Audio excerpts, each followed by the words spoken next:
I have returned. Dun da da da. I am here, and so are you. TJ, howdy, welcome. We've been having an awesome night. Thank you, Sheeps. I've refreshed my drink, and I can sip on it with my pinky out, as it is a nice peach tea. But you know what we're going to be doing, everyone? We're going to be making some characters, and we're going to be doing this in an interesting way. It's going to be our first... This is the maiden voyage of our new character generator.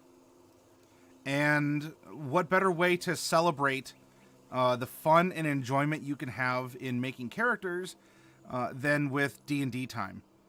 I mean, I'll toot my own horn that I think I'm at least a halfway decent DM, but I'll tell you, the work that Pete and Jeremy do over in their corner of Twitch is amazing and has been very inspirational for me to want to think, to think outside any boundaries, to think, what could be done, what could be, how can I interact with people better? How can I have a better interface? It's always been a wonderful, delightful, and when I say challenge, that's not negative in any way. But just, coming aboard as a wee babby, Maddie Morgs, a little over a year ago, when I was introduced to D&D time, I was really blown away with the quality that these two guys put into the channel, and then just, the awesome times. And I'm not only speaking as a fellow broadcaster, but as someone who has the honor of getting to play with them every so often on a Friday. And so what we have going for us is their awesome website, which is going to act as a reference. And not only that, at least to hold my hand or to act as some training wheels for our characters we're going to make, at least for the first one, we have Pete from Pete and Jeremy's D&D time, who is here with us, and he can answer some questions, whether you have them in the audience or if I'm creating something and I need to know a little bit of lore or something, then he can answer it or direct us on their website where to go. Maddie, you flatter us so. Well, hey, it is not unearned. I'm not one to blow smoke in various orifices, so y'all do an awesome job, and I'm very fortunate to have been able to meet you all and to play with you all and just to be able to communicate. So, likewise, Maddie, you are a wonderful community leader, and it's an absolute joy to be with you here. I'm really excited to build some, or at least build one character with you tonight. We'll at least pound out one character. Minimum one, depending on how long, maybe two characters. We'll see. But it's going to be fun for sure. And hello, for anyone who doesn't know, I'm Pete. That's me speaking right now. Well, everyone, you can just imagine that Pete is being, he could take the role of Biddy the Snake, sort of like right on my shoulder, up above, and that'll work because he actually has a magnificent blue bow tie, and so I guess that works out pretty well. So yeah, everyone, you can say hi to Pete, and where I want to reference you all, where we're starting, I'm gonna put a link in the chat. I highly recommend you all check out their website, and if you like what you see, or if you've seen me, or if you've seen them broadcast, or you've heard me talk about it, give these guys a chance.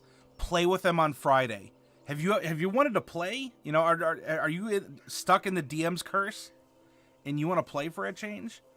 Do you want to watch what they did tonight, where our two boys here sit down and they discuss a topic related to role playing. In fact, tonight was the topic of power gamers. And, how you can work with them. I don't want to say deal with them because that sounds kind of negative. And because power play is a legitimate form of playing D&D, in proper context and communication, anyway. Yeah, absolutely. I think power players sometimes get a bad rap, but there's for certain some negative things about power playing that we didn't really talk about much, and there are some downsides certainly to power playing, but. Yeah, that was an interesting talk. If people want to check it out, it'll be on our Twitch VOD. Yeah, and if you wanted to drop a link to your channel, And I think it's all also accessible. Even your Discord is accessible off of your website. Yeah, you can pretty much get anywhere from the website. But I'll also, since I believe you already linked the website there, so I'll also just link our Twitch channel, and there's links to everything on Twitch channel as well, which is just Twitch TV/D&D time. The letter N, the letter D, letter N, letter D. Yep, and I will link it in chat right here. All right. Bada boom. The Crying Wolf. I wish Pete was my friend. The Crying Wolf. We can become friends. Yeah. Come play games. Come play games with us in D&D time. Specifically on Friday. This upcoming Friday. The signups are still open, by the way, Maddie. I know you had mentioned before that you were a bit worried about it closing down after midnight, but as I'm looking at it now, and let me make sure it hasn't. Yep, it's still open. Okay. And if we're going through and we'll have signups tonight, we can hold it open longer, or people can just let me know that they want to get in, and I'll get them in there manually, so we don't miss anyone. Right here, sign up to play. If you want to play with them, you don't have to have a ton of experience. New players are welcome. Just indicate, if you're a new player, and which time slot works for you, and if you agree to be on their channel, you're put onto a roster, and they have the boys in their lab do all the calculations for you, and if you're on their Discord, you can see if you're up for playing on Friday. All right, but let me get back to this. Now, creating a character, y'all are pretty generous in what you allow. I'm not saying it's like super loosey-goosey and everything goes, but it's very approachable, and you are allowing for a great many options.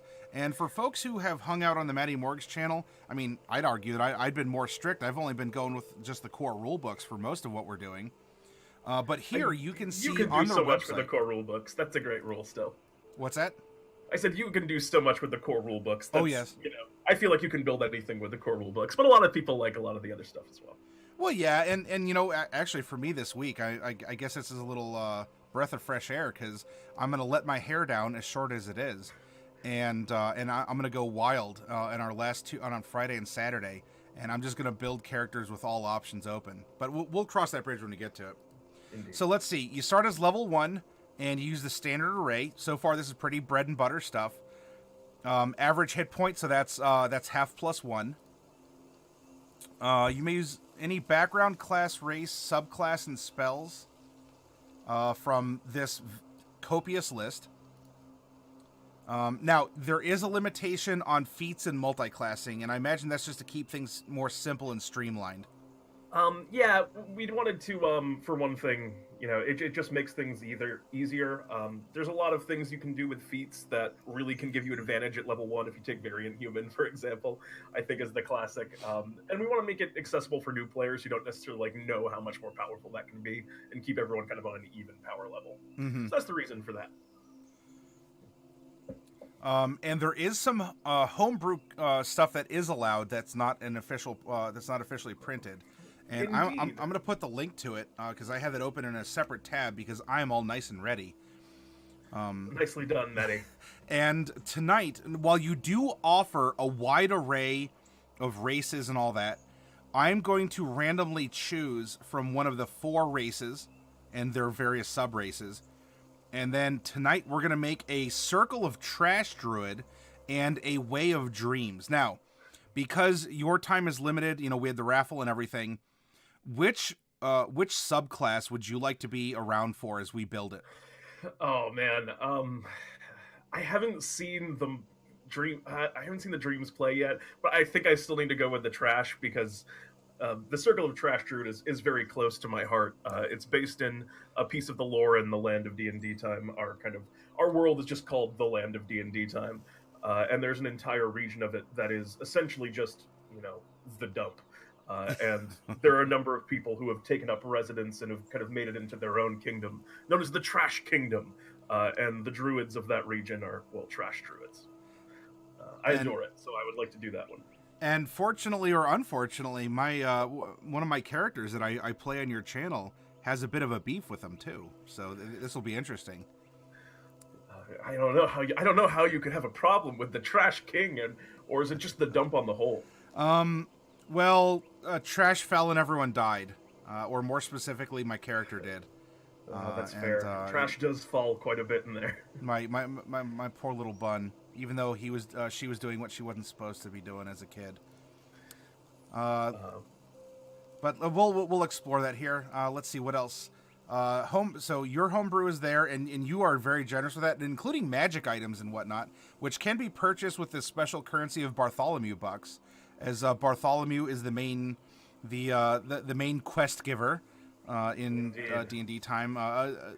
An interesting figure. I think people love him, hate him, or love to hate him.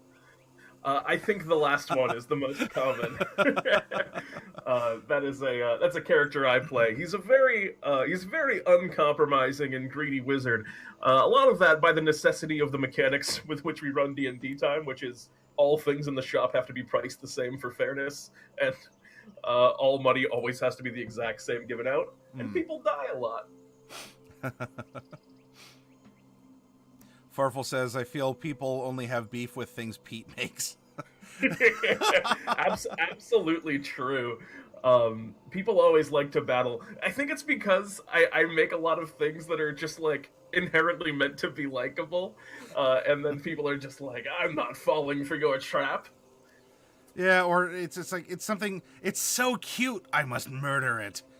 Yeah, exactly. I'm gonna hug it so hard it just stops moving.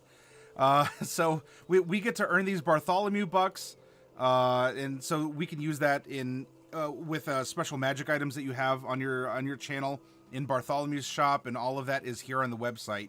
So for anyone out there, I mean, if you have questions, you can ask it in chat, but I'm kind of skipping over some of this just to introduce you to the idea, but this isn't necessarily going to affect the character that we're going to be making. But all the rules are here. Make sure you give them a go over. And what I want to do now is hippity hop on over. This is the nice, look at this nice full view of the character creator. Hang on. So this was Jeremy's monstrosity that he has put together here.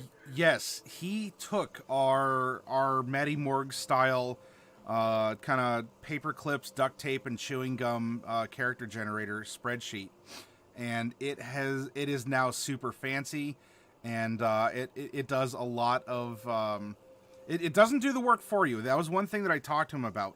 When we do our characters, there's nothing that could stop us from just hitting a button and it outputs numbers, but that takes away from the journey of discovering the characters. And so this spreadsheet still requires you to go step by step and, manually roll or to go about it that way. As a brief aside, Jeremy has always been an incredible with spreadsheets. I was just talking to him last night, and we were having a conversation about just how some things were going to work in the context of D&D time. We're figuring out some behind the scenes stuff. Mm-hmm. And as we were talking, I watched him because he had a screen up for me to share it. I watched him open up a spreadsheet and make this incredibly elaborate spreadsheet. He was typing in commands, and all of a sudden the screen was just filled with numbers and all of this intricate data analysis. Oh yeah, he makes spreadsheets as a painter paints. Yeah, it is amazing. And so for this, there's a mode for D&D time. Once I can, I'll put the dice roller away. It's right here. So you can filter the sources that you want to have available in your character generation. And so if we come down here to, if we just click D&D time, we can see that there are 4 races that are available here if we didn't want to just look at the homebrew compendium you have on your website. And if we want to add in, let's add in Player's Handbook. Boom. Add in the Sword Coast Adventurers Guide, and suddenly, we're getting more and more options. So this is amazing. It's reactive, and this is a lot of fun. So I do have a blank character sheet open, and if we are going down the list, we're gonna roll races, and that's gonna be a D4. And so we have a bunny folk, an entothrope, which are bug people, a Floran, which are plant people, and undead, which were people. Nicely put. Nicely put. Were but not were also, people. I also want to just throw it aside. The Crying Wolf before was like, I don't know, Pete. I won't be able to play as a Bullywug. There's no Bullywug option. I'll say this. You're right. We don't have a homebrew Bullywug. We had kind of like put one together a little bit at one point, but we actually, we didn't end up fully completing it and fleshing it out. But one of the fun things we do in D&D time is the world is so open and wild. It's just built by whatever like creative energy the players bring to it, which is a thing that I really love about it. Yes. If you want to play as a Bullywug, you can pick any race and just decide to reskin it as a Bullywug and say that you're a Bullywug and use the mechanics of another race. Like the Bunny Folk, which have like a big jump ability that we gave them there, would be a great option to reskin into a Bullywug. Oh yeah, yeah. Because they get that bunny hop move, so you can just call that your frog hop. By the way, any of you that play the Bunny Folk, that hop move puts in work. I'll tell you. Maddie has proven that, absolutely. All right, so we are going to roll a d4 and find out which race we're going to be making for character numero uno. 3. 3 is a Floran. Ooh. And there are several different Florans. Let's see, we have an Anemone, a Blossomer, a Fungal, and a Lumberling. So it looks like I'm going to be busting out the D4 again, and we're going to be making a... I think we should bust out a D3, though. And say that you can't make another Floran. As you already have a Floran, Maddie. Oh, you know what? That's true. We have made a Floran. I guess in that case, we've made a Floran and we've made a Bunny Folk.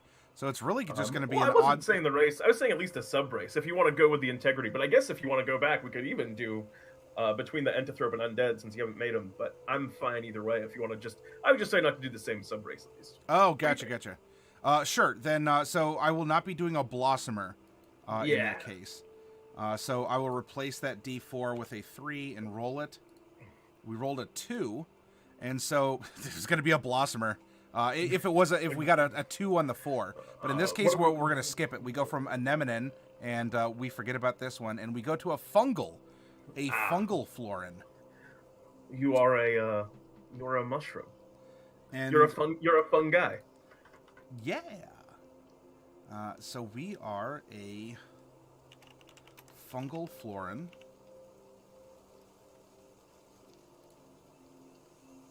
And come back over here. Let's determine with a percentile if... Well, I don't know if Florans boys, girls, or are they just sort of in between because they're plant folk? I suppose that I think different players kind of have taken different twists on it. In my own mind, I always imagined fungals as kind of gender neutral. Yeah. But yeah. Well, then maybe we have one with what we consider to be humanoid female features or something. Yeah. So we have a female Fungal Floran. Say that 5 times fast. And let's see. We have the... I love he called it this. The Morg's distribution of alignment, which doesn't tend to favor evil characters as much. And so he actually kind of put, if you want a more evil bend. But we could just do like a balanced odds where there's about an equal chance for everything. Or actually, I should ask this. In D&D time, are evil characters allowed to exist? That's a great question. The answer is, of course. There are tons of evil characters. I would say most of our highest level characters are extremely evil. I saw Farfel13 hanging out in chat who can attest. He plays Uchunkus. Macabre Derek, my fault. Absolutely. Derek was definitely an influence there. Some of his OG characters from back in D&D time. Baxter Ricewell is a great example. I keep hearing about it, and I gotta... Do you have this in archive? Like, can I go back and watch him play with you all? The answer is maybe. I don't know when the last time Baxter Ricewell, if we had that archived. Like, we have it in our own records, but it might not just be up on YouTube, because we weren't, like, putting things to YouTube until, like, a while into the stream. But it exists somewhere, so maybe someday we can dig it up for you, Maddie. All right, so yeah, so we could be evil. It's just no PvP is specifically not allowed. That is correct. Yeah, we have a hard no PvP rule because another thing, one of our kind of core philosophies is we try and be accessible for new players, and we just don't think it's fun for a player to go into their first game, if that was the case, and then have another player beat them up. That makes a lot of sense. And by the way, I as you were describing that, you all have this awesome character codex. If you play on D&D time, here we are. Here's Baxter Risewell, and you could take a look at at who he is. All right, so let's get back to our Char Actor here. Question from Crying Wolf. I'd like to. Yeah. Go ahead. I'll roll some dice while you're doing that. Yeah, I have a question for Pete. If you choose to play in D&D time, do the players use mic? Yeah, absolutely. That is one of the requirements of playing in D&D time is that we use mic. We also, just because it's like a stream and we present it, we require people to have like at least understandable audio. It doesn't have to be like crisp, high fidelity, but we have to be able to like understand what you're saying because the game is entirely voice based. And push to talk. Yeah, we use push to talk as well. Macabre Dark, Larshally is still the most busted. Absolutely. Larshally had some bonkers magic items. Larshally was really powerful, and also very powerful just by her presence as a character. Was she brought up because Selkris got her castle back on Friday? Yeah, Selkris has reobtained her ice keep that she got for reaching myth tier. And also rescued her dad. Her dad is in a sorry state, as you would no doubt imagine, Derek. I was going through the motions while you were describing that of, we could roll percentile for the level at which we want to generate, and if we're going to use feats or whatnot, but that we start at level 1 and there's no feats for a D&D time character, so it was going through the motions, but that's not going to be represented on the character. Now, background sources. If we take a look here, there are 62 backgrounds that are I mean, some of them are sort of like sub backgrounds. For example, there's criminal, or you could be the spy. There's the noble, but you could be the knight.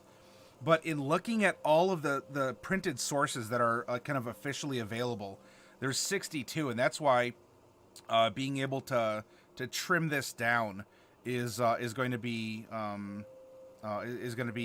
very useful. But if we turn off the others, and let's just stick to the Pahubba on this one, that's going to be 13. It's expanded to 18, but we'll make an 18-sided die and we'll roll it and see what the background is as we're whipping up this character. Let fate guide us. 7. That is going to be a folk hero. Ooh. Oh. Folk hero is such a delightful one. I feel like I feel like folk hero is a really common like kind of first character you look at folk hero, and there's something about, in comparison to the other ones, it just draws you in. It's got the word hero right in it. Yeah, you've already put in some work. You're already kind of a someone. D10 for what kind of a folk hero? Number 6, and I don't know what that is offhand, and that's fine because this is only a placeholder until we can crack open. Oh, Fox in a box. Hey, Fox. Good golly gracious. Thank you very much for that. I'm going to make a quick note, and when we finish this up, I'm going to have to update that total in order to. Let's see. Plus. All right. Thank you very much, Fox, and welcome. Yeah, and Derek says, and speaking of my darling daughter. Yeah. All right, so we know our background, and let's collapse this. Next up is our class and subclass. Well, we already know that because we're going to be making a Circle of Trash Druid. And I'm going to put that right up here. Druid Trash.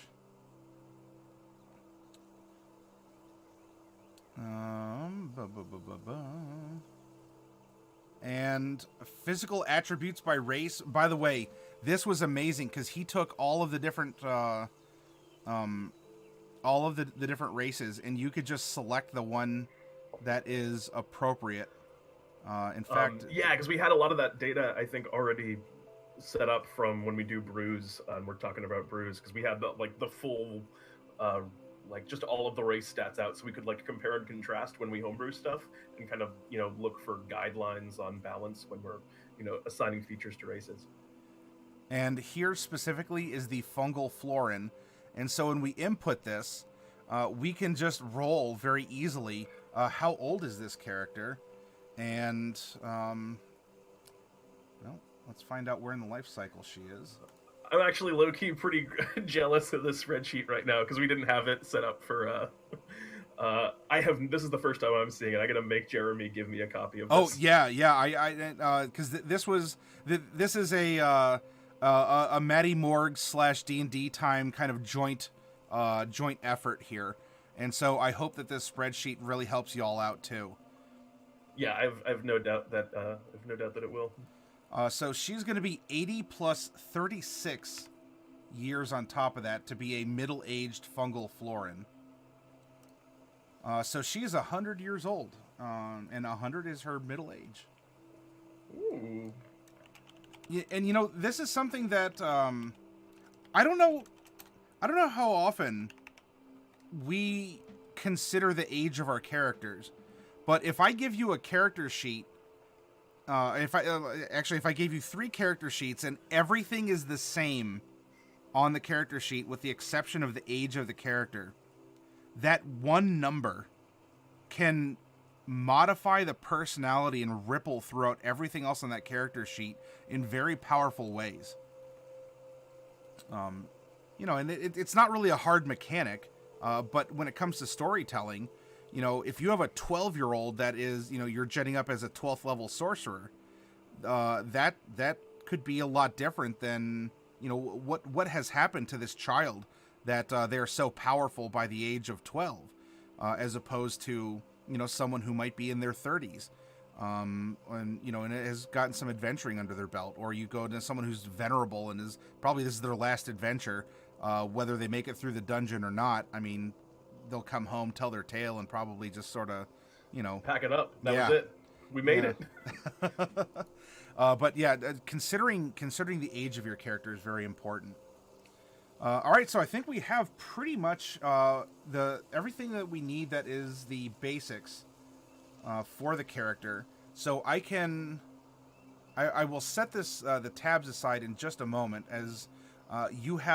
It's downloadable, but it is easily accessible over here on your all's website for the Florans, and you all, it's formatted like you would find in Unearthed Arcana and in other D&D content.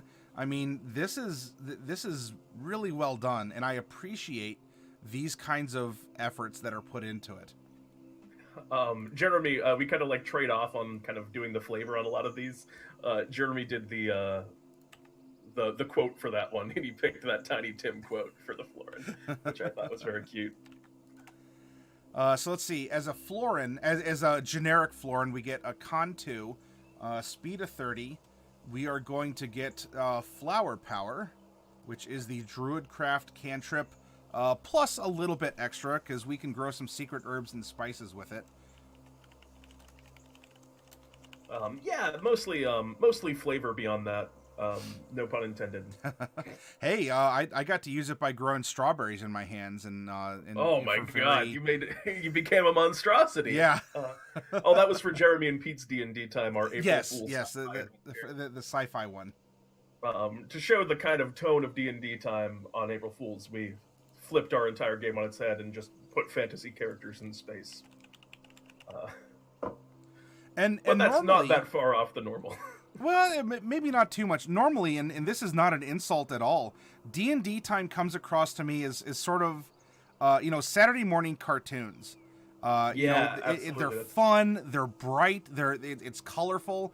You have a good time, and there's a lot of wacky things that can happen. It's not silly for the sake of silliness necessarily, where everything's whoopee cushions and anvils falling on heads kind of a thing. But it's just a bright adventure, that We it's like to it's have there some for reckless fun. Reckless fun is a kind of way I think about it. Don't worry about it. If it's fun, we'll do it. you. And plus, if any of you ever wondered, could I ever get a song that has reggae influence just trapped in my head? Forever. Listen to their theme song because it is amazing and it will. It's an earworm for sure. It's funny that you say reggae influence because when I was singing that, that wasn't what I was going for. It came out like that, but I was really trying to do like picture like almost like tro-la-la-la-la. Oh, okay. Yeah, I was kind of going for that tone, but it ended up being a lot more. It ended up being a lot more kind of reggae. That behind the beat feel, I think, is what did it. It might be, but you know what? It's fine. It's like it's laid back. You know, we're here to have a fun time and Yeah, relax. I've become used to it now. It's just part of the show. So That's happy accidents, right? There's no mistakes. They're happy accidents. indeed. All right. So as we were talking here, we can speak Common and Sylvan, which is a cool, interesting choice because Sylvan is not it's not a common language. It's not. But you know what? It can come in handy in a lot of different circumstances. Now we need to choose Dealing the with subrace. the It wasn't Fey-Folken. I'm sorry, what was that? I said when you're dealing with the Fey-Folken, the fungal is what you're sort of seeking. Fungal Floran come in almost as many shapes and sizes as fungi in nature and tend to favor dark and damp places. All right. Wisdom, huh? Ooh. Oh, Especially being a druid. All right. So Druid increases. We do... Ooh, and we get dark vision. Well, good golly gracious. We are a scavenger. Once per day, when you take a short rest, you may consume a nearby corpse of size small or larger to regain a number of hit points equal to 1d6 plus... or equal to 1d6 plus to your level. Oh, that might be a little typo or something, unless I'm misreading that. Oh no, that definitely is a typo. Okay. I'm gonna have to go. Thank you for drawing this to bring this to my attention. I'll have to go change that immediately. And for any of you, if you're worried about stuff like this, don't worry because there is always a convenient dying old man that is available for you to recharge your powers on. That is an old D&D time Delves reference.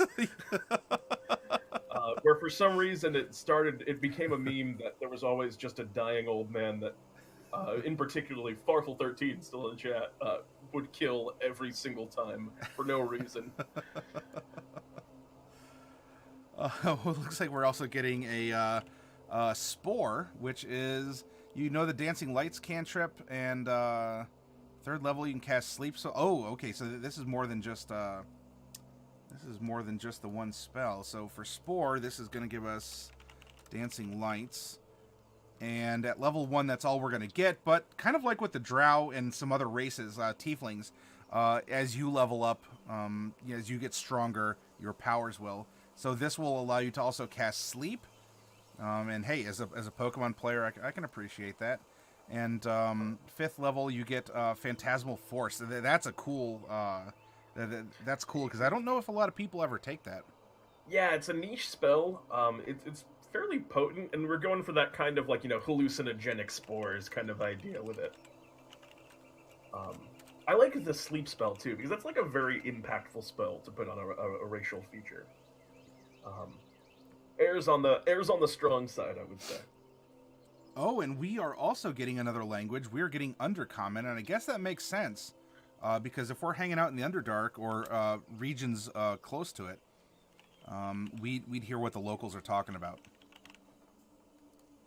Hello, Ivalon.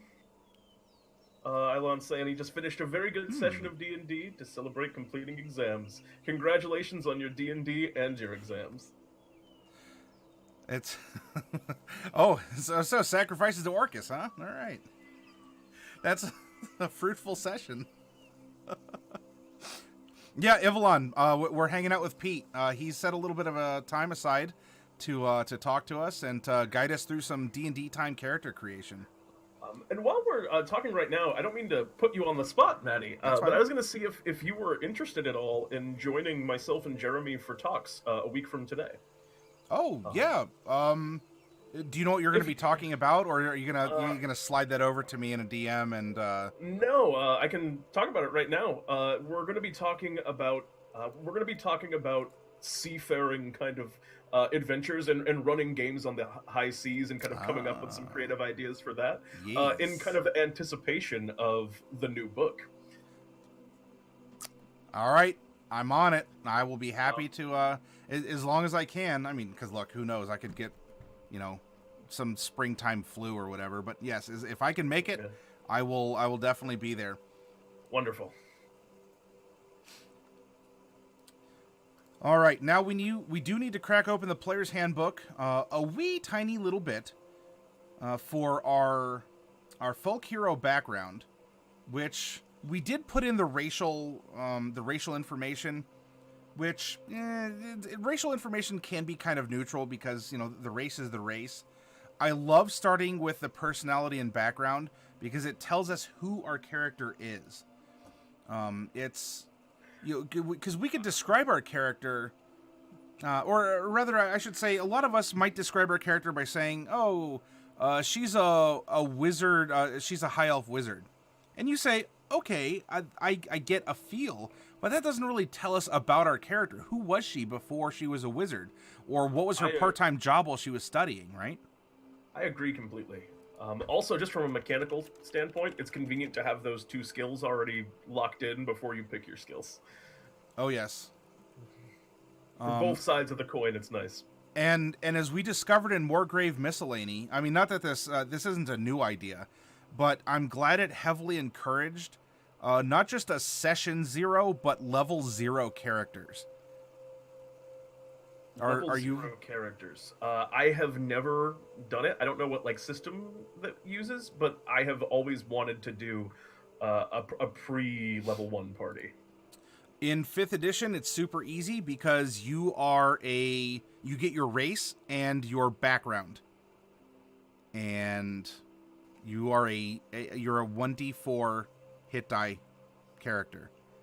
And so it means you're squishy. It means you're not the best at swinging a sword or shooting a bow. So it could be about survival, about being crafty, about sort of coming into your own and learning your trade. Because you in this case we're a folk hero. We don't have anything from our druid yet, so as a folk hero we're good at animal handling and survival. And then of course we get all the things that we get because we're a foreign. Man, this is really coming together as a kind of an almost optimal character. Yeah, with just a by plant person wanting to become a druid, and also because it's fungus and they thrive right in sort of forgotten places, crumbled places out of the way. Oh my God, when we say perfect. Trash, it's not like it's not like it can be, but it's not everything is a dump like an open cesspool. It's also ruins. It's out of the way. It's the crumbling and the falling parts of civilization as well that nature's reclaiming. Am I correct? Indeed. Absolutely, you are correct. If I might, just to an excerpt from the Trash Druid, kind of about the flavor please. Of it. This is just our blurb on it. All physical materials that exist within this world, other than those few created or conjured by magic, can draw their origins from nature, no matter how processed, polished, or twisted they may be. Druids of the Circle of Trash recognize that even the most magnificent of cities and ornate of object is wrought from the natural, and inevitably, no matter how long it takes, to the natural they will return. They watch over the transition of creations of civilizations back into their base materials, using their magic to both aid in the process and slow or hasten it as they see fit. They manipulate the dried wood within constructions, the hardened clay within ceramics, and even the raw ore in refined metals. They are the guardians of ancient ruins and of forgotten places. And that feels so much like a fungus to me. It's so on the money.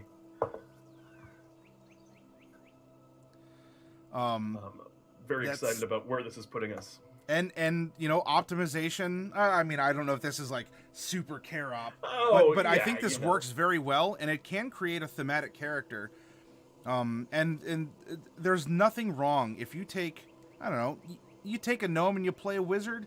There's nothing wrong with that. It doesn't mean you have to even like play a power character, just because you have, you know, an intrinsically, like, you have a head start in the intelligence department. Doesn't mean 100%. That you don't put your points elsewhere, right? I agree 100%. I say this only because fate aligned things, but I think that's a very good philosophy to hold, and you know, I play that way myself.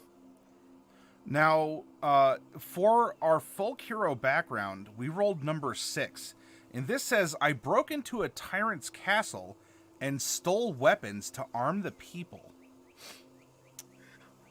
Oh, that's a cool one. There is a lore section, in a lore section on the website, but with this prompt being our currently accessible, like our immediately accessible lore guy here, what could be a good prompt, or could this even be fully contained in the Trash Kingdom, right? To steal weapons from a castle of some kind, if there could be conflict, or is there a part of the Lands of D&D time where this maybe could be more appropriate? Maybe this person had left the Trash Kingdom and set out to discover other ruins or other things to explore. What prompt? The time, so you're saying, like, what kind of part of the Land of D&D time do you feel like this kind of fits most into? Yeah, a folk hero that broke into a tyrant's castle. And we don't have to take this literally. It doesn't have to be a literal tyrant. Yeah. It could just be, you know, it could be a baron, you know, someone low on a totem pole or something. I broke into a tyrant's castle and stole weapons or whatever else to arm the people or help the people in some way. If we're talking the kind of, you know, the kind of enemies that would have a lot of weapons to arm with, I mean, there's not a lot of civilization in which, you know, there's like a lot of established like monarchy, and there's kind of two places. One is the Trash Kingdom itself, where there's the Trash King. Okay. But he wouldn't really be a tyrant. But if we're talking about the city, Central City has a pretty big underworld, and there is an individual by the name of Mort who runs most of the underworld dealings. Okay. And this individual would probably be the most likely to have like a large reserve weapon stockpile that could be robbed, and is also kind of villainous like this. Okay. By the way, Ivalon seems to have a different opinion, where he's saying the Trash King is a tyrant. I disagree. And well, to quote the Trash King, I am the Trash King. I, Pete, am the Trash King. So then we'll say that, especially if we do exist in underground areas and we're comfortable there, so we broke into some sort of a cache of weapons. Yeah, and Mort's kind of like Mort's kind of like the Godfather. So this is like taking down a mafia don. In a lot of ways, this would be. To distribute to the people above in Central City. And from that daring act, we have some notoriety, as we are a druid who's not afraid of cities. And so we lurked in the shadows beneath it. We waited for our time to strike. Look, we're middle-aged at 100. I think we have some patience, especially if we can eat decomposing stuff, stuff that people throw away, especially... Interestingly enough, even like mob bosses, they put a hit out on someone and they kind of dump the body. In our own way, that's, you know, we struck when we could, and this has caused us to get some fame. And I love the rustic hospitality background feature. Oh, it's such a good one. Just the name on its own carries so much flavor. And I do want to encourage all of you who do play at D&D time. Make sure, well, this is for 5th edition in general, because not everyone's used to the concept of backgrounds. But even in D&D time, with its format of like an hour and a half sessions, don't be afraid to think of your background feature and apply it in some creative fashion. And because look, you or Jeremy, I think would be open-minded to something along those lines. Yeah, A creative use of a background feature in some way. of course, absolutely. And some people ask us. This is a question we get a lot about, like how much backstory should you put in, because we do kind of, you know, we do kind of prepare one shots. I don't want to say it's necessarily railroady because you have a lot of control, but just because of the over what you do when we present you a quest, what you do kind of like take quests that we give you, because that's the nature of the show, and Yeah. you know, we're flexing people in and out. Um, but people often ask, like, how much should I do for a backstory? How much will it come up? At first, not a lot, because you know there's just not a lot of time for it. But as things go on, the stories of characters kind of become learned and known by the community, and it's really fun to see like the shared mythos of D&D time kind of grow with characters. You know, there's player created religions in the land of D&D time that like there's multiple characters of, and a lot of like really cool stuff in that regard. So having a backstory in D&D time is can be really important and really fun if you want to play that way. Thank you for putting that out there, because even for people like me who have played with you before, not that I've ever felt it was oppressive or railroady, it's good to have that encouragement that D&D time, because of the format, it's not a limiter, it's actually a freedom. Think creatively, think outside the box. Pete, you and Jeremy aren't, this isn't your first rodeo. You're experienced DMs. You've certainly run a lot of content. Whether it's a traditional, like a module, or you're at least familiar with it, let alone Indeed. now what D&D time is a year and a half old. More? It is coming very rapidly approaching 2 years. 2 years. I think our episode 100 is like 4 or 5 weeks away, which is crazy. So yeah, this is not your first rodeo. You all can adapt to what the players bring, and so I hope that encourages more people to play, and even for experienced players to go outside the box with your thinking, and even to challenge you all in return. If you're going to challenge us with a riddle or a math problem, kind of like what they were encountering in Selcrest's castle, or things like that, in return we can throw an idea back at you and say, well, this is what I'd like to do. How can we make this work? And what's the worst case? You say no, but. Or you offer an alternative suggestion, or we try as hard as we can to yes and no but. Yes. While we were talking, by the way, I was putting I was doing some data entry here. The personality of our character: thinking is for other people. I prefer action. And when I set my mind to something, I follow through no matter what gets in my way. So we are very dogged in our pursuits and our personality. We are a fungus of action.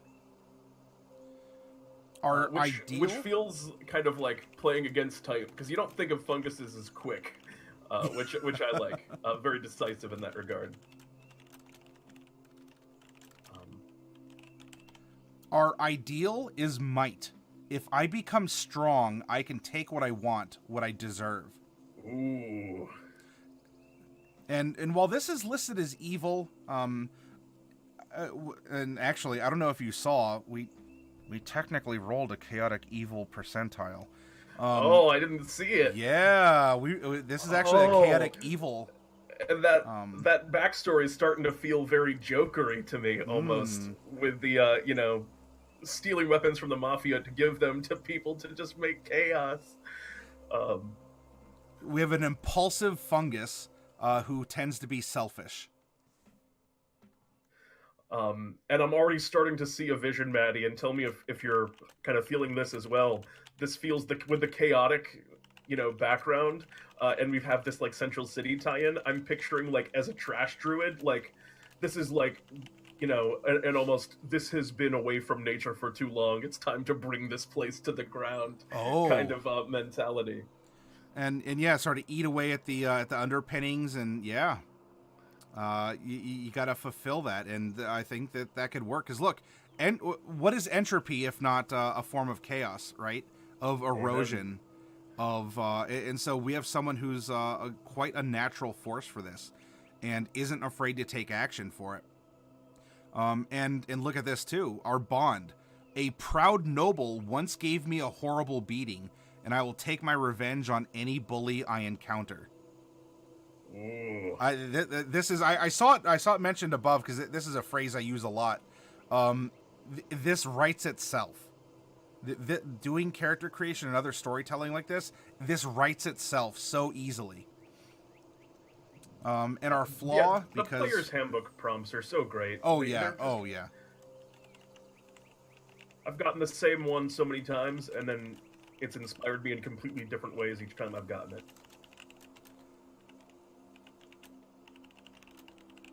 Oh goodness, our flaw is secretly, I believe that things would be better if I were a tyrant lording over the land.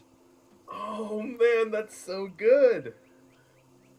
And so if we bring the city to ruin, who best to lord over the ruins than a trash druid? And the one who ingratiated himself to the people by freeing them from the tyrants and the bullies. And so we're not atop a hill of ashes, but we're definitely atop crumbled buildings and such. A hill of rubble. And just the power and having these delusions of grandeur, and it all started when we were just this innocent little mushroom just hanging out. And maybe Mort or whoever works for Mort decided to pick on me. And that's when I said, you know what? If this is what it's like, above ground, if that's what it's like out in the world, then I got to take action. Because if I don't, who will? How many other poor fungals are gonna get picked on? I love the story that this character's kind of progression tells, because it implies almost there's this idea kind of like, for example, Robin Hood's a great example of you consider Robin Hood the quintessential chaotic good character, where he steals from the rich and gives to the needy. Yes. But he does that because he wants to instill a different government, and he disagrees with the current government. So once he had succeeded in his plan, he would be then a lawful good character, because now the land is the way that he wants it to be, and he's making the law of the land. And so I can almost see the progression of chaotic evil to lawful evil for this character as they're kind of moving through. And sometimes it depends very much on the character, but I like kind of having that sometimes, that intended, path of character growth. Doesn't always work, but sometimes it does. No, and for a character like this is going to go back to something that you had talked about a little earlier, Pete. If I'm piloting this character, I need to make sure that I am inserting her into the story. Not in a dominant, hey, look at me. But every session, something happens that reflects her ambition, that reflects her taking action. And that could be done through the couple minutes that you give for character introduction and the phrases you use. That could be done through, Ivlon brought something up that this fungus is different from my other plant character. Yes, in some ways. Although, I'll tell you, Ivlon, Zuzip is doing something similar to what this character is. Now, this character wants to bring ruin for various moral or professional, I guess, as a circle of trash druid reasons. If any of you have watched, any time I've played Zuzip has left a part of herself in some way in the locations that she's gone to, or at least has tried to. Mm-hmm. And the reason for that is because if I brought up her character sheet, she took the sailor background, she has this dominance, right? She wants to own all the boats. She wants to be the master of the fleet. She wants to be everywhere. And so every session, a little bit of Zuzip spreads to the locations that she visits. She plants a seed of herself. She leaves a clipping of herself that could come to life. And even on the Jeremy and Pete, she left a part of herself on that world, kind of a thing. And so it could be subtle and maybe no one pays attention to it. But after months of playing that character, if something finally clicks, then suddenly you get a couple other people you've been playing with, or even Pete or Jeremy saying, I didn't realize that. But now that you mention it, yeah, Bartholomew's shop has one of her arms hanging up in it. Yeah, she left something behind on the planet. Yeah, she actually did.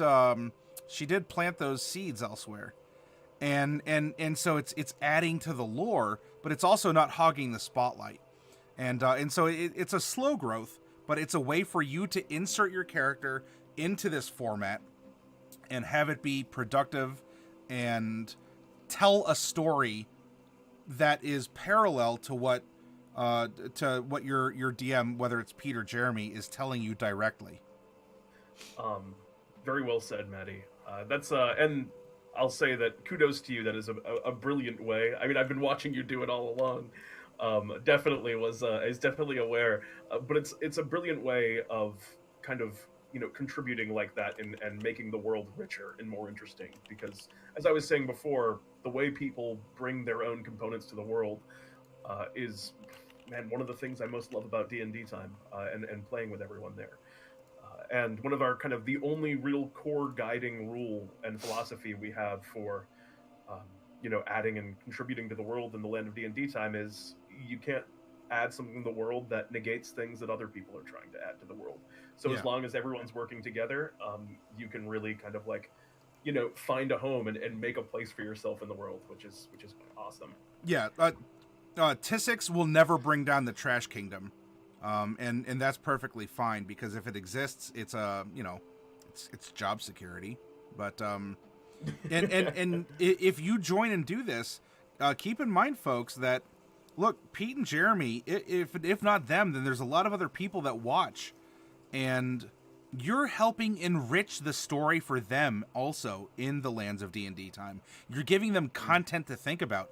You're giving them ideas. I guess, no pun intended, you're planting seeds that could germinate later. I mean, how many characters or how many references are popping up now that were brought up casually 6 months, 12 months ago? We have the Cloud, and the Cloud is not in a D&D book, and yet the Cloud is a major presence in the lands of D&D time, but the Cloud wouldn't have existed without the character that worshipped the Cloud originally. Am I correct? That is absolutely correct. That's Farfel 13, who's been popping up in chat a lot here. As we were talking, I've been filling in some of the cursory stuff, the Druid proficiencies. I don't need to go over every little bit because it's easy to read here, but something I do want your input on is skills. And we have Arcana, Animal Handling, which we already have, Insight, Medicine, Nature, Perception, Religion, and Survival, which we already have as well. So our list is a little bit narrowed, but we need to choose 2 from this list to reflect who is this character, why would she have developed these talents based on her lifestyle that she's lived, right? Thinking for other people, I prefer action. If I become strong, I'll take what I want. I'm sore at being beaten, and I'm going to take revenge. And secretly, I believe that I should be the tyrant.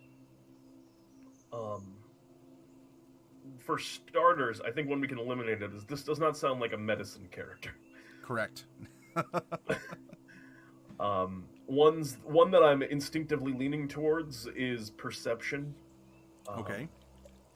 And I say this because you were talking before about them having, they take action, but you also describe them as being patient and willing to kind of wait. They've been waiting down there, and Perception seems like the skill of the patient individual. Okay.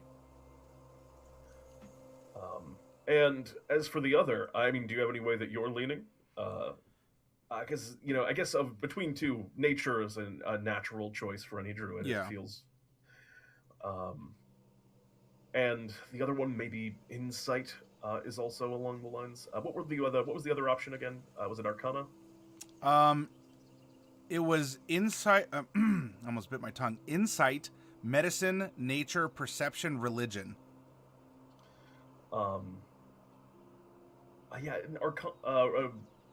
Religion also doesn't quite feel like that's the one to me either.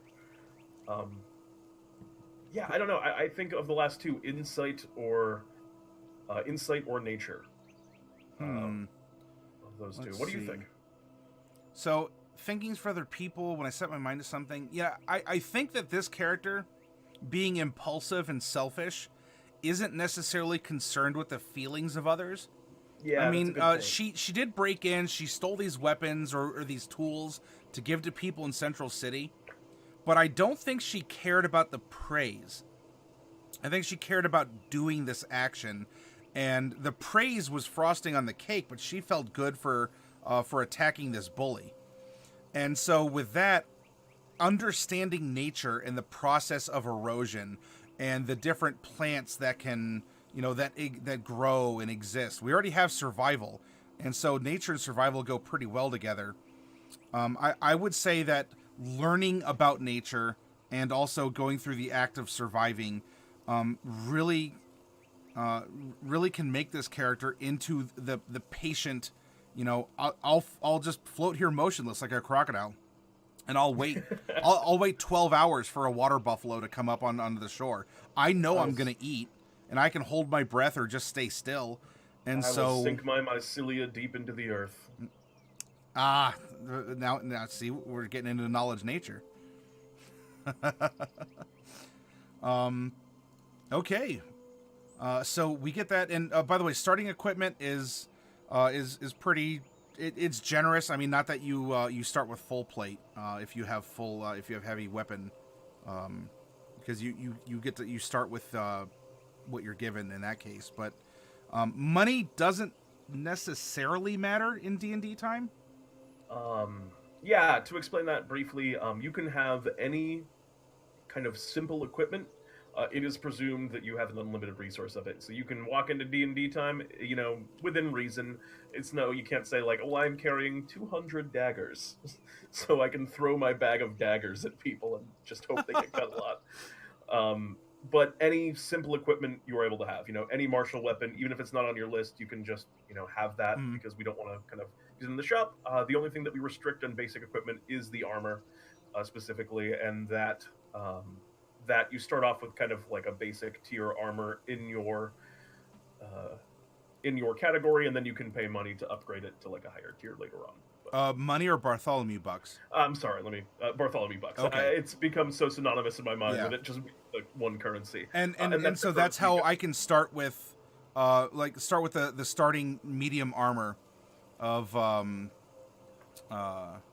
something, and then I can get half plate. Right, I can go up to half plate if I pay Bartholomew bucks. Yeah, I believe you start at if it's medium armor, that would be scale. Is that correct? Yeah, that sounds correct. And another thing we do in D&D time is specifically for druids is we've kind of ruled that, they have the metal armor restriction. We've basically chosen like, well, yours isn't metal. Yours is whatever you want it to be made of. It's okay. The same thing.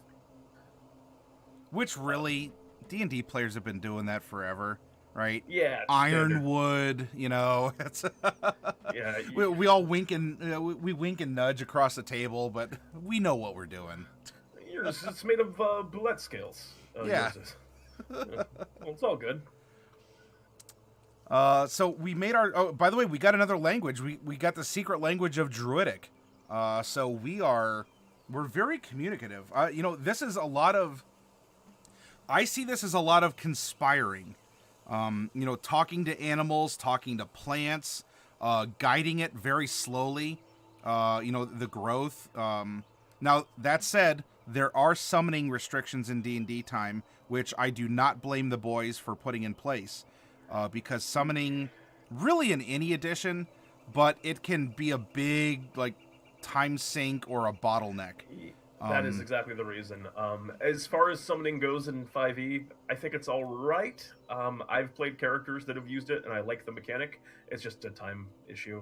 We don't have time for there to be like, if I summon 8 goats, and all of those goats have to make individual attacks, because we're on such a tight schedule. Yeah. Now, we're not going to see the circle because this is a level 1 character. But I do want to encourage you all, if you want to see this, we could take a sneak peek at what this character will become after one play session, after one Friday, because with one experience point, you go from level 1 to 2. We delve into the circle of trash, and you did a good job of recounting the fluff there. The fluff's what it's all about. I love the fluff. And yeah, that's actually very important because the ability, I mean, the first ability is kind of cool. You get this kind of buffed up mending cantrip and also a version of it that basically destroys. Yeah. So you can hold like, you can hold like a goblet in your hand and have it just kind of return to dust in your hand, which I think is very cool. But you get Know the Wayward Path, which informs your spell choices that you'll make very heavily. Starting at second level, when you cast a spell or use a magical ability that would create difficult terrain, you can choose a number of creatures equal to your wisdom modifier that you can see. You and the chosen creatures automatically succeed on any saving throws against the spell or ability, and ignore the difficult terrain as well as any damage or other detrimental effects associated with moving through it. So basically, when you cast any druid spell, there's quite a few of them that makes difficult terrain. Your allies aren't affected in it. That's the kind of the core thing that you're very good at. Well, considering if you're used to navigating through, ruins or dumps or sewers, and how treacherous that is all the time, that's I like that ability, and and that can work with party members. That could work in some ways with other, if you have an animal companion or something along those lines. I like that. I've played the Trash Druid before, and it's not extremely powerful, but it's definitely effective. I've done some good work with it, with like the spike growth, and you can kind of stand in the middle of your spike growth and make people come to you. Yeah, movement in combat, I think can be underrated. Where a lot of times we focus on our 2-hit and our damage outputs and our damage types, but having mobility on the battlefield, having control of the battlefield. I mean, look. You've played a game or two of Magic, right, Pete? Oh, but of course. Is it unfair to say that blue is probably the most powerful? Oh, boy, this is controversial. This somehow might violate Twitch TOS, but is blue the most powerful color in Magic?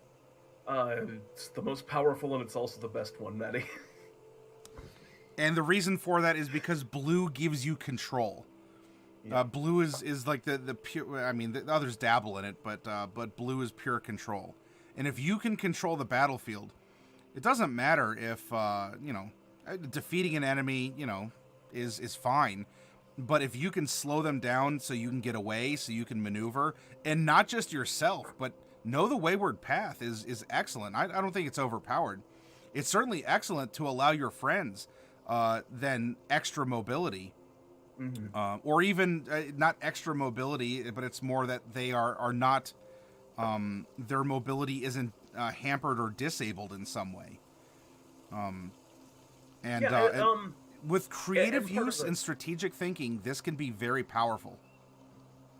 And that's kind of what we were going for. And also, part of it is, I think one of the problems with a lot of those druid spells, like, say, Entangle, is a lot of the time those spells end up feeling like they hurt more than they help, because you throw them down on the enemy, but they're so big in their area of effect, like your allies end up going into them, and you're like, well, now why would I even bother casting that spell, because I'm going to hurt my friends? Yep. This lets you use those spells that are really fun and flavorful without having that like downside to them, which can feel bad, much like spell sculpting. Yeah. Yep. So cool. What are we doing next, Maddie? Do we need to pick out spells? We can. We know a couple. We have 2 cantrips that we can pick up. That honestly, we've been granted a lot. We get 2 for being a druid, but we already have Druidcraft through Flower Power and Dancing Lights through Spore. And then, of course, at next level, we're gonna get Mending, which is Restore and Ruin. So on top of that, it's really just some other 2 that we would like to take. And for our other spell slots, well, we haven't dropped the engine. We have our chassis, but we have our standard array that we can put into our system here. I want to say that I think wisdom and intelligence are going to be important for this character. Chaotic evil doesn't mean stupid. You can be impulsive and be highly intelligent and functional. I mean, wisdom seems probably like it's our number 1 as a druid. So that, and you know, because I don't think she cares about people to the point of trying to manipulate them, at least not without magic. I don't know if charisma is going to be the dump stat for this character, but I don't think charisma is going to be important to the character. Agreed. I wonder if through this rough and tumble life, if we do sort of like, if we focus on wisdom, intelligence, and con primarily. I very much like that arrangement. Maybe a 14 intelligence, and then the 12 in con, bumping it up to a 14. Okay. Where would the 13... the 13 might need to go into strength to wear the medium armor. Strength was what I was thinking as well. And then do you think they're clumsy or unlikable? Probably, well... Clumsy... I don't know. I mean, well, I think unlikable, actually, because we know that they kind of snuck in and stole a bunch of weapons. So they're probably at least not terrible at moving around. At least average. At least average. Yeah. How does that look to you? So we'd have a 14 con, 16 wisdom, and we meet the 13 requirement. Which, for any of you out there, remember, if you ever have a floating 1 point in a stat, and you're like, well, what do I do with it? You could throw it into strength, because the strength score provides a mechanical benefit, unlike the scores in others. Unless you're trying to meet the prereqs for multi-classing or feats, but we don't have to worry about that. So that extra point in strength is going to increase our carrying capacity a little bit. I do like this. I like that we are tougher. And while a part of me says, well, if we're running a druid, we could cheese this and just, who needs physical stats as a druid? We'll just turn into a bear. I think for into a bear. I think for storytelling, look, she's tough. She survived this beating. She survived kind of a hard knock life, and all the things that she's had to overcome. And so having a high constitution, even outside of being shifted, there's shifters, but outside of this ability, wild shape, I think that it speaks more about her and the journey she's been on, and it does make her survivable outside of being shifted, because that, who knows, you can get waylaid, you can get a dagger in the back, surprise round, something happens. And I think with her backstory, she's ready for something like that. She's tough. She's a sturdy mushroom. Yeah, I like her. I like her quite a bit, Maddie. I very much enjoy this character. I'm already looking forward to perhaps someday seeing her out in the adventuring fields. Depending. I have. T-SAT is almost ready. Yeah. I think one more session, and T-SAT is ready for a Fable boss battle. For a battle. Which means that I won't have any story tier characters. But I also want to be careful I'm not just loading up on a bunch of Fable tiers, too. That happens a lot, just with the system. Fable tier is kind of the longest part of D&D time. Yeah. That middle section. What did I want to say? Oh, man, I've lost my train of thought. My apologies. That's fine. While you're recovering it, unless it's about the cantrips, I'm filling in some other things that are extrapolations from the ability modifiers that we've calculated. As a note on the cantrip, with the Trash Druid, I definitely recommend Thorn Whip, because it allows you to do some cool stuff with your difficult terrains that you create, like pulling enemies back into them, or basically that, pulling enemies into them. Yeah, in 4th edition, this I think druids were controllers, but this is a very controllery build for a druid. Yeah, definitely. Let's see. Initiative is a dex check, so that's +0. Armor class is, armor class is going to be what we make it. I mean, so we don't have maximum armor, but honestly, if we can wild shape, I don't necessarily know why you'd want to wear a bunch of armor around anyway. I mean, maybe to prevent being stabbed in the back, but not worried about, you know, eking out a couple extra 2 AC. It'll be 14 to begin with, correct? For the scale. Yes, yeah, and well, we can use a shield also as a druid, so there's that. Yeah, so yeah, not even. So 16, you know, pretty good. And look at it this way too. To maximize our resources, remember, as long as we're by a smaller, larger creature, we can consume it and get some hit points back, and that doesn't use our magical resources. So you know what? We may get hit an extra time or two if things are getting intense, but if you win the battle, you get your hit points back, if you get what I'm saying. So you have to be very offensive in this case, and then if you survive that, the best defense is a good offense. I think that's a... You know what? I think that phrase really goes well with her personality. I prefer action, and when I set my mind to something, I follow through. So it's not that she's reckless, but if she defeats the enemy, the threat is gone, and she'll worry about it on the back end. She has spells to cure herself, or she'll just eat the corpses of her foes. And so we're starting off at 10 hit points, I do believe. Yes, we are a D8 hit die class, and then we have our bonus hit points of 2. So we have 10 big old hit points right there.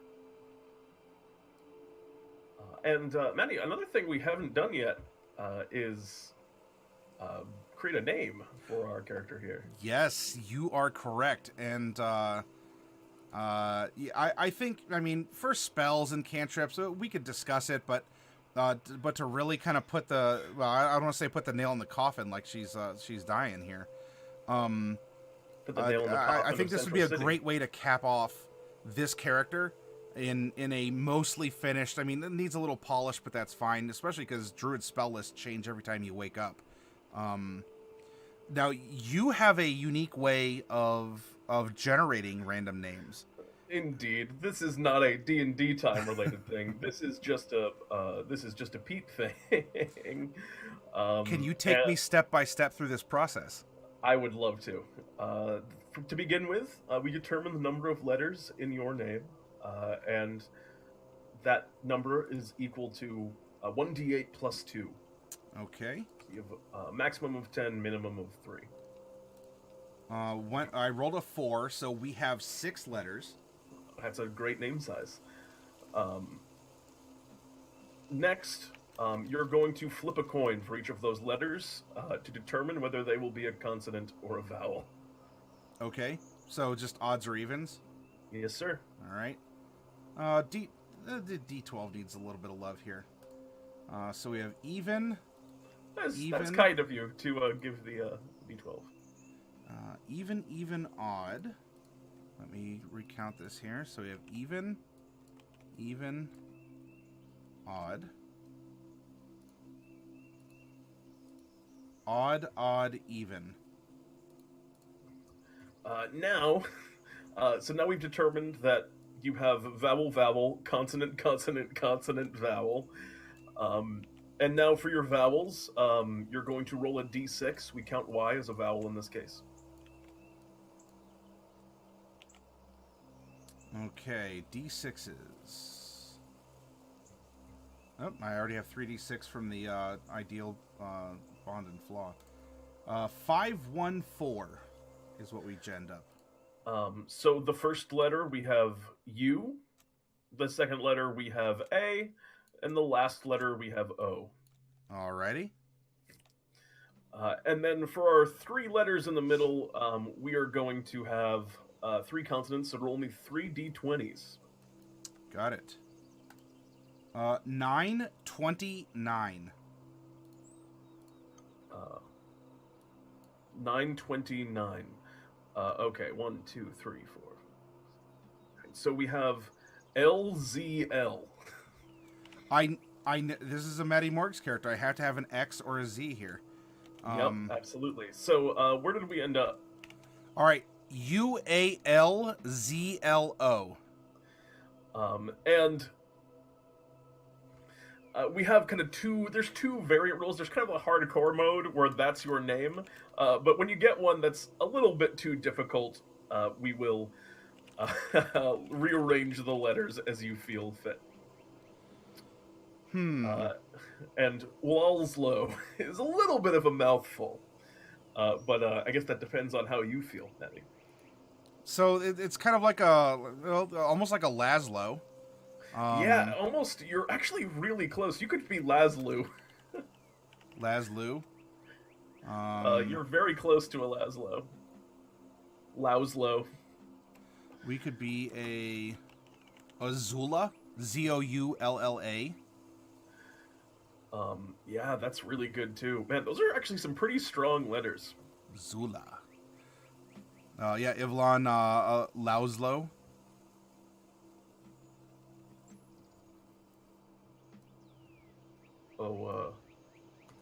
Zoulla.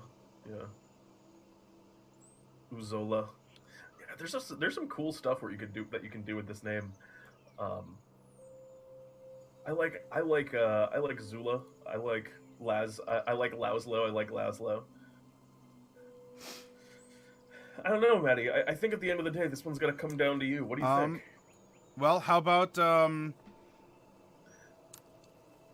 Lauslo is kind of like lays low, and she's really good at laying low. So there could be Zoulla sounds fungusy, says Farfel. I do like Zoulla because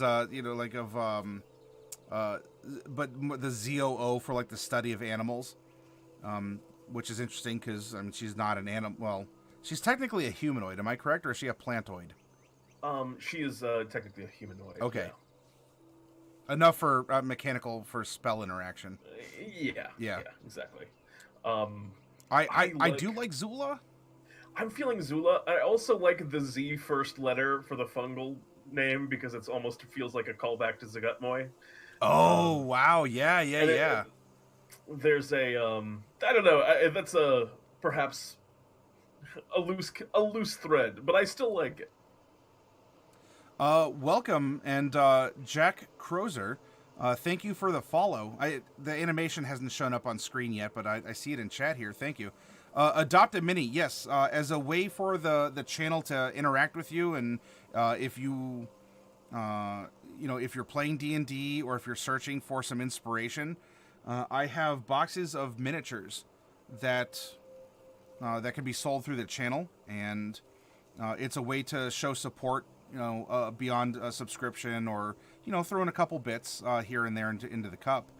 It's a way for me to be able to provide something for your tabletop while also supporting the channel financially. So Ivalon seems to like Zoulla, so let's go with Zoulla. I think chat has spoken. Yeah. All right, Zoulla. I'm a big Zoulla fan. Maddie, I'm a big Zoulla fan. I'm rooting for Zoulla to bring down the establishment. Oh, this is the absolute fun that you have when, and of course there's so many other questions that can be developed or inserted. Who taught her these druidic ways or the language? Did it happen naturally, or is there a mentor? And is there kind of like an anarchist network in the sewers of Central City, where it's sort of like the Morlocks in X-Men? Kind of dejected people living below the streets. I mean, perhaps there is now. And that's the land of D&D time right there. Because you've said it, it kind of now exists. Yes. See, it's just that easy. That the power you have by simply throwing an idea out there. And Jack, thank you for following before. I'm sorry that your email was having some problems, but hey, welcome back, and thank you for finding us.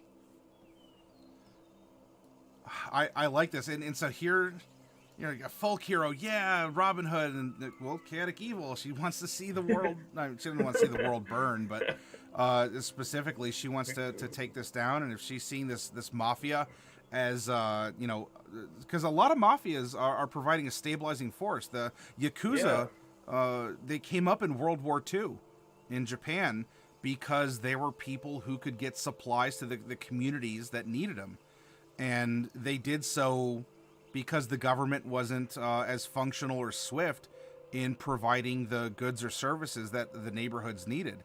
And in their own way, it was a protection racket or a real estate racket, but it was still a way for them to stabilize the communities in a very uncertain time. That was actually a story beat that we did with this exact same mafia in our kind of apocalyptic event last Halloween. Oh! Now, when you say last, you mean 2018 or back further? The 2018 Halloween. Okay. Yeah. Which was very cool, kind of exploring that. As much as these people are evil and are kind of a blight upon the city, they also, support it to a greater or lesser extent. And when the city fails, I mean, they feel the need to protect it because it's their livelihood. Yeah. Yep. And I love when a villain isn't always the clear cut. Let's get them. Yeah, they're clearly evil. Well, I think we have a character. I think we have a really cool, compelling character. I absolutely agree. Nicely put together, Maddie. Your expertise in character creation is second to none. Well, thank you, and I couldn't have done it without your help. That said, if you got to go to bed, I totally understand. I think I've built up enough momentum and inspiration that I can carry this through for your latest subclass here, the Dreamer, or the Dreamwalker. The Dreamwalker monk. A reference to the plane of dreams. Basically, when you dream in the land of D&D time, whatever you dream about ends up there, or in the plane of nightmares. But that's a whole story. Oh, so it's like the Trash Kingdom, but not tangible. That's a way of putting it. There's definitely some kind of some imagination detritus. The GIF are found in the plane of dreams. Oh, okay, all right. As a kind of thing that you'd find in the plane of dreams. I think they have a nice marching band there. I think it is getting very late for me, Maddie. So yeah, I understand. I will have to retire. I greatly appreciate you having me on tonight. I mean, as always, Maddie, you are a joy to work with on stuff like anything. When you're playing in D&D time, when you're building characters with us here, it is my pleasure to be with you here on the stream tonight. And it is mine as well in a wholesome reciprocal fashion. So thank you very much, and everyone, why don't we get up and we'll stretch, if not our legs and our minds and imaginations. And when we come back, now that we have some practice delving into D&D time, we may not have to go through and explain a lot of the minutia. Why don't we come back and bring the full power of this fully operational battle station to bear? and we will make this druid. As I said, I can't also wait to hear what ends up becoming of your Dreamwalker monk. I'll have to get the word from some of the people that were here. And if I may, as one last shout out, if people have been watching this and are interested in playing in D&D time, there's a game this Friday, and Maddie posted the links before. You can go on our website tonight still and sign up to join us on Friday. Our games are quick. It's a lot of fun, and I'd love to see some of you there. I always get really excited when we have new people and new ideas to bring to the world. Yep, and I will... I'll put the link there. And twitch.tv/the letter D, the letter N, the letter D time. That's the one. Yes. Very good. Please give them a look. They're awesome to play with, and you are going to have a ton of fun with them. Just watching their informative shows, playing with them on Fridays, and there's some fun discussions and some cool art that's on your all's Discord too. Yeah, there's some really talented artists that hang out in our community and that have posted some really cool stuff there for certain. Um, yeah, and that's on the website too, which you can check out there too. Um, and perhaps if you come hang out, you'll get to play with Zoulla or perhaps Zoozip or Cjix. Yes, thanks indeed. again, Maddie. All right. Well, thank you very much, sir. Yeah, thank you. Have a good night, Maddie. Mm-hmm. Bye-bye.